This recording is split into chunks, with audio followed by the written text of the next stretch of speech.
Brasil, já estamos no ar com o programa Virando o Jogo. E hoje um assunto peculiar e até polêmico. E se o Brasil quiser virar o jogo de verdade, tornar-se um país melhor, um país mais desenvolvido, trazendo de volta a monarquia? Voltar aos tempos do Império. Isso é possível? Não sei, mas isso já está sendo discutido em vários lugares do Brasil. Agora, neste instante, eu estou aqui em Vitória, no Espírito Santo, onde o Círculo Monárquico faz uma reunião em torno do príncipe Dom Antônio de Orleans e Bragança. E ele e as pessoas que estão lutando pela monarquia irão nos falar sobre tudo isso e muito mais agora, em Virando o Jogo.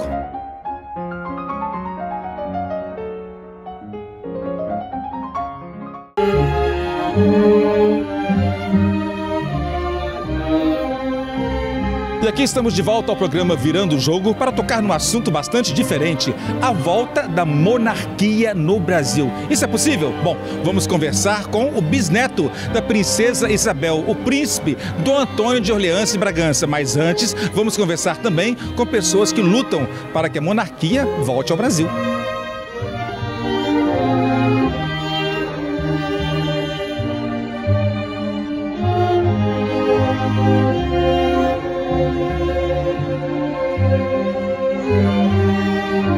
Eu tenho o prazer de conversar agora com o Ricardo, que é chanceler do Círculo Monárquico aqui no Espírito Santo, onde está acontecendo este evento que traz de volta o assunto, a monarquia. Ela deve ou não voltar a reinar no Brasil? Bom, por quê? O que ela fez de tão bom para ser lembrada assim? Bom, a monarquia foi um período glorioso do Brasil, né? Nós tivemos ampla estabilidade política, liberdade econômica, né? Uma Constituição que não impedia os empresários de poderem prosperar no país, que hoje você vê uma dificuldade tremenda, uma burocracia imensa, e na época você tinha uma liberdade muito maior para desenvolver os seus negócios, né? E o país também, além disso, você tinha uma estabilidade na figura do imperador. Você não via esse momento de incerteza ou de instabilidade, porque você tinha na figura do imperador justamente o poder moderador. Era aquele que garantia que o sistema iria funcionar. Em caso de crise numa monarquia, o imperador ele tem a atribuição de dissolver o parlamento. Então, olha que coisa interessante. Se você vê um congresso hoje que não esteja funcionando, o que acontece? Nada. Continua exatamente do mesmo jeito até acabar a legislatura. Na nossa época do Brasil Império, né, que nós tínhamos um parlamentarismo monárquico, em um momento de crise, a atribuição do monarca era justamente garantir que o sistema iria funcionar. Então ele poderia, em uma crise profunda, lógico, não é em qualquer momento, ele poderia dissolver o parlamento e convocar novas eleições, como aconteceu agora recentemente na Espanha. O rei Filipe, ele dissolveu o parlamento e convocou novas eleições. E isso é uma atribuição do monarca, não é o fim do mundo. Isso, muito pelo contrário, garante que o país continue na estabilidade. Okay. E o que era o Brasil no mapa mundial, na época de Dom Pedro II, por exemplo? Bom, o Brasil, na época de Dom Pedro II, ele era uma referência nas artes, uma referência nas ciências, na música, até mesmo no campo militar. Nós tínhamos, naquele período, a segunda maior marinha do mundo. Não devíamos a ninguém. O Brasil, ele tinha a quarta maior economia mundial.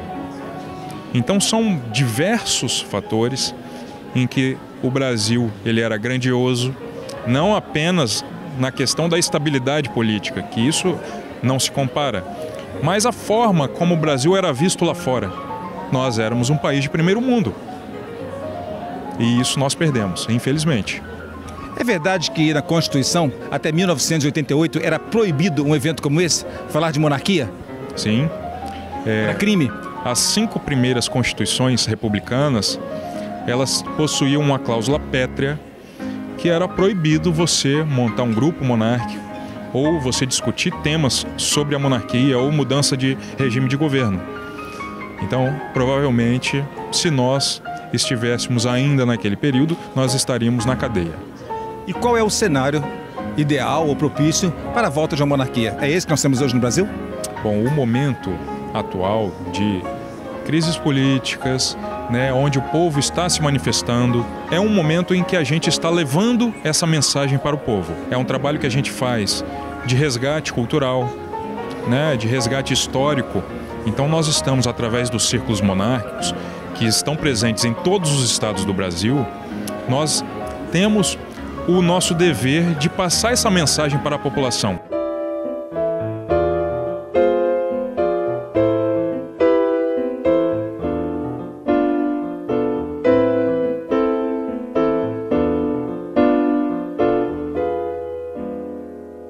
O professor Felipe vai nos falar por que a monarquia, do seu ponto de vista, deve voltar a ser reinante no Brasil. Isso traria de volta que tipo de benefício para o nosso país?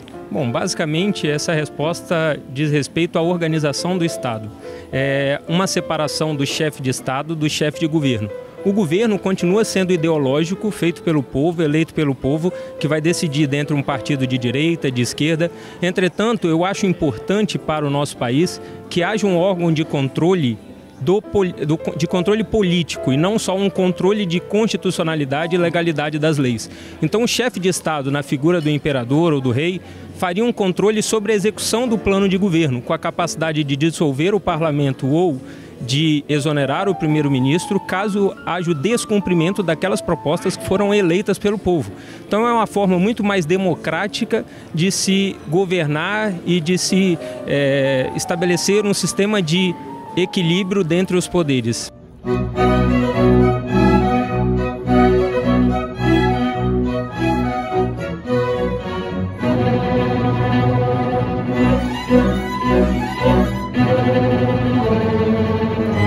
E só lembrando que este evento para saudar o príncipe Dom Antônio de Orleans e Bragança acontece na Audi Center aqui no Espírito Santo. Um local muito bonito, cheio de carros maravilhosos, onde também nós temos a Camerata do SESI do Espírito Santo, olha só, dando um toque de realeza ao evento.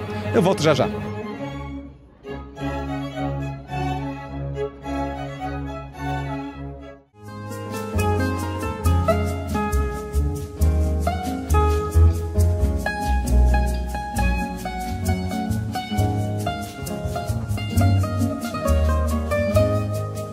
Será possível virar este jogo da política mal conduzida, trazendo de volta a monarquia para o Brasil? Neste evento, onde eu estou agora, a discussão é essa. E a monarquia? E o imperador? Deve voltar ou não?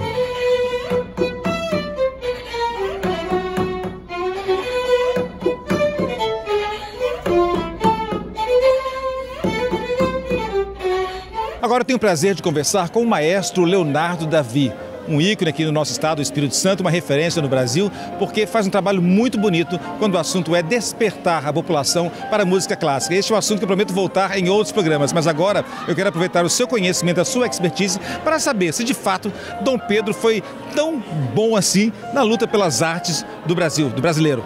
O Dom Pedro II foi um grande mecenas, né? Dom Pedro ele instigava, né, os talentos da música a seguirem carreira. Tanto assim que ele enviou para a Itália, através de um amigo dele, o nosso querido Carlos Gomes, que escreveu tantas óperas, que tem um busto do Carlos Gomes dentro da Scala em Milão. Então isso foi tudo incentivado por Dom Pedro II. Muito bacana. E é verdade também que corre nas veias de Dom Pedro I o sangue do músico também, o compositor? Certamente. Escreveu alguns hinos, algumas obras. Então, assim, era uma família que tinha uma educação musical, uma educação para as artes muito, muito intensa, né? E por falar na arte que corre nas veias monárquicas, é verdade que Dom Pedro I também era compositor? Verdade, ele escreveu o hino da independência em 1822. Brava gente brasileira, longe vá, temor servir, ou ficar a pátria livre, ou morrer pelo Brasil. Ou ficar a pátria livre, ou morrer pelo Brasil. Marielle, quais são os valores em que a monarquia se baseia para reger? Os valores cristãos, onde visa o bem comum, ou seja, o bem de todos, e o cumprimento do decálogo, né, que são os 10 mandamentos. O rei sempre refere a monarquia ou ele mesmo como um enviado de Deus. Você acredita nisso? Sim, acredito, porque dentro do cristianismo nós cremos pela fé que toda autoridade é instituída por Deus.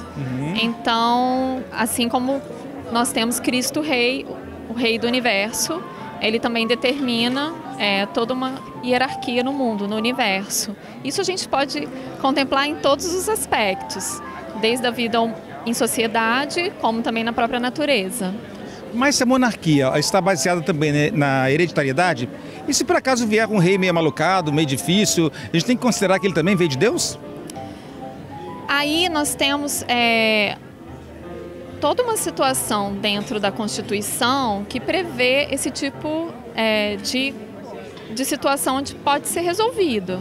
Se houver algum problema nesse sentido, existe uma regência, existem vários aspectos jurídicos que contemplam uma situação como essa, que é uma situação atípica.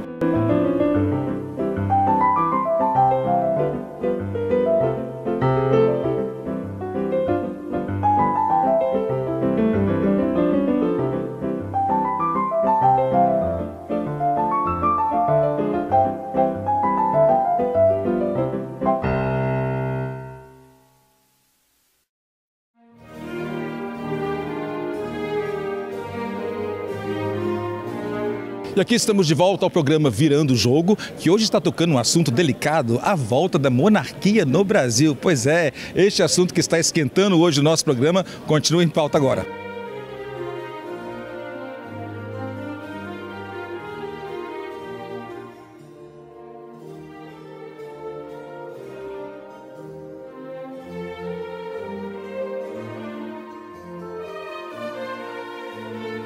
Agora, o que as pessoas que estiveram presentes a este evento, ouvindo falar sobre a monarquia, pensando na volta ou não da monarquia, tem a nos dizer? Lília, o que você achou de estar tão próximo ao príncipe, vendo essa discussão toda aqui, nessa casa que é sua, aliás, né?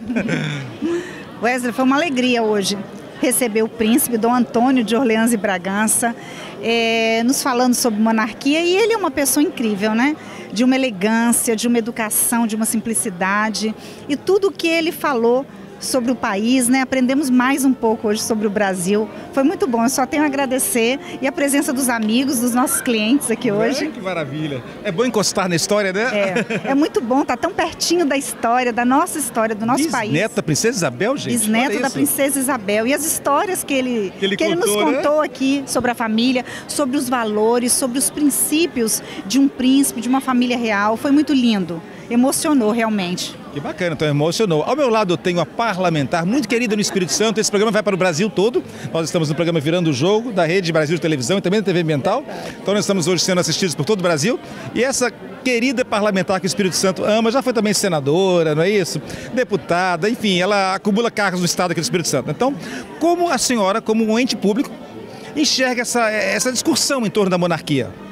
Olha, eu acho que foi um momento de resgate. Eu acho que você, Wesley, nos proporcionou uma tarde muito importante, porque as pessoas estão distantes da história.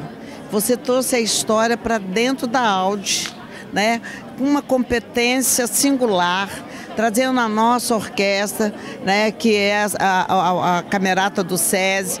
Aí misturou a informação histórica com a música. Então você nos deu uma tarde assim, muito especial.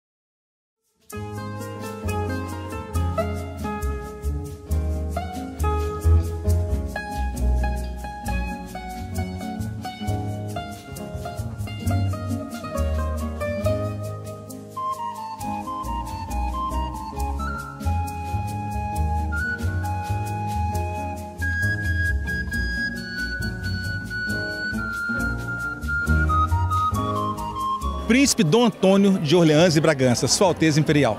Que prazer conversar com o senhor neste momento em que o Brasil rediscute a monarquia. Agora, Por que a monarquia, do ponto de vista de vocês, monarcas? Sim, a monarquia, primeiro, é o regime que deu mais certo no país, né? Nós somos um país de primeiro mundo, a nossa vocação sempre foi e será de primeiro mundo, né? Passamos por uma fase, na época republicana, onde se tirou as esperanças da população para crescermos, né? Na época do Império, o Brasil estava ao mesmo nível, crescia par e passo com os Estados Unidos. Era a segunda marinha do mundo, como foi dito, enfim. E nós, como descendentes, nossa missão é trabalhar, servir a nação. Então, nós não estamos com ambições pessoais, porque nossa única ambição é serviço, né? Então, Deus nos deu uma missão e nós temos que cumprir essa missão. Nós estamos sempre, acima de tudo, a serviço do país, nosso país e da população brasileira, né? Como se fosse a nossa família. O último imperador da Áustria, Francisco José, marido da famosa Cícia, a imperatriz, ele tinha uma frase bem peculiar a respeito do ofício do monarca, não é? Exatamente. Ele disse que o monarca ele tem o dever de defender o povo contra os maus políticos, né? Então, essa é a principal função. E não há dúvida que o poder moderador, tem essa função, né? Que é o poder do imperador. Isso era uma parte da nossa Constituição de 1824, a Constituição Imperial, que aliás foi copiada depois pelos portugueses, né? E que tinha os 3 poderes, legislativo, executivo e o judiciário, e tinha o 4º poder que foi feito para harmonizar os 3 outros poderes. E ao mesmo tempo também com relação com a vigilância muito grande para que o país, que as instituições funcionem bem, né? O senhor acredita que a sua bisavó, a princesa Isabel, ela pode ter sofrido algum tipo de misoginia, naquela época já, de preconceito? Eu acho que vários fatores, né? O principal fator, sim, pode ter sido porque muita gente dizia, não, vamos ser governados pelo marido, que é o Conde de Deux, que é um francês, mas isso é o que se conta na história atual. Eu acho que o principal fator foi um fator ideológico, né? Que a princesa Isabel seria tão firme ou mais firme que seu próprio pai. E ela tinha uma posição, era de um coração imenso, provou na abolição dos escravos, e não foi como eu falei, ela não foi simplesmente a assinatura, ela trabalhou nos bastidores, ela trabalhou tanto que ela conseguiu que fosse mudado o gabinete anti-abolição para colocar um gabinete abolicionista. Aí conseguiu fazer passar a Lei Áurea, né? Quando a abolição da escravatura se tornou um fato, ela perguntou a um dos assessores, na verdade, se ela tinha vencido a luta pela abolição da escravatura. O que ele respondeu para ela? Foi o Barão de Cotegipe, né? Que ela sempre, o Barão disse, não deve ser feito. Ele lutava contra a abolição porque achava que economicamente não era o momento, enfim, não era. E ela lutou e conseguiu. E depois de ter sido assinada a Lei Áurea, ela disse, tá vendo, Barão? Eu venci, né? Aí o Barão respondeu, Vossa Alteza venceu, mas perdeu o trono. Ela disse, bom, 1000 tronos eu teria, 1000 tronos eu perderia para que se faça a justiça, né?